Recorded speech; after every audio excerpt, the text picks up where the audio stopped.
I started really taking pictures seriously when I started the magazine called The Original. I co-founded it with another person named Alana Schlenker.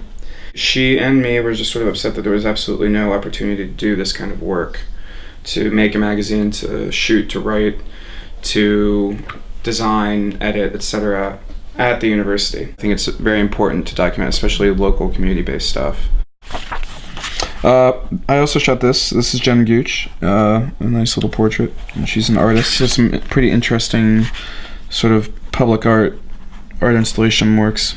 And, or we would profile like collectives or studios. This is Tugboat Studios. They do some really interesting stuff. And back then we were still using all film. So I was shooting film, processing it, developing it. It was a sandbox to play in. It's probably the best description I could give it. My name is Ben Filio. I'm 25 years old. I live in Pittsburgh, Pennsylvania, and I'm a freelance photographer. So if you take a lens and you set it on its side and then you cut it in half long ways, that's sort of what a lens looks like when you look down at it. So these are like pieces of glass, those like slotted. And then each piece of glass would be called an element. I think documentation is very important.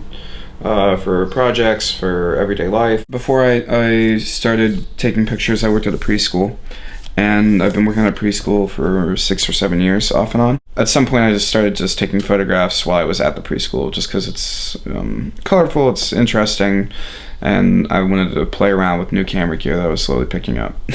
One of them is that there's a picture of toys strewn about the ground, and a kid jumping out of frame.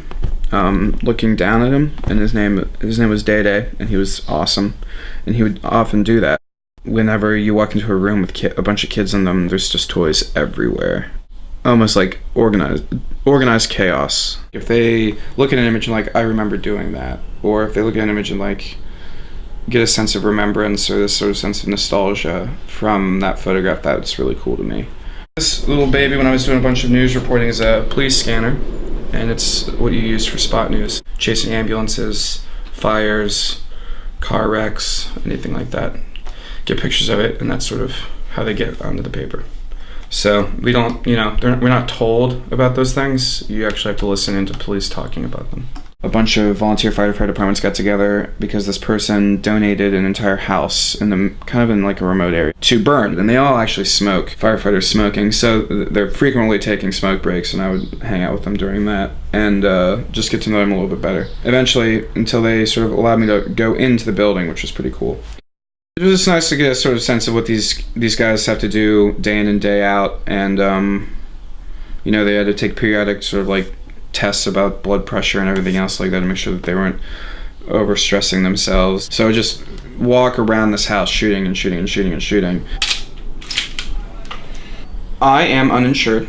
Can't afford it, so that's pretty much the long and short of it. I ride bikes a lot, and before the photo stuff I was doing preschool work and I was working downtown. And I would ride to work every day downtown, and obviously, naturally I got hit by a car. So, tore my rotator cuff. Pretty much all my artist friends are uninsured. I think I have maybe 1 or 2 female friends that are still insured, but that's just because they are not yet 26 and they're on their parents' plan. My one friend has narcolepsy, and I don't know if she wants to be talking about this, but I think she's very afraid of what's going to happen when she doesn't have health care. Because right now she's still on her parents' plan. And it's probably going to be in a year or 2, she's not going to be. So, I think she's just going to have to pay for it, more or less, just because she has, consistently has to take drugs, In a morally just society, we would be making sure that everyone is healthy and all right. And we'd pay for that however we could, When you can't organize around something that seems so mutually beneficial to everyone, what are you going to organize around?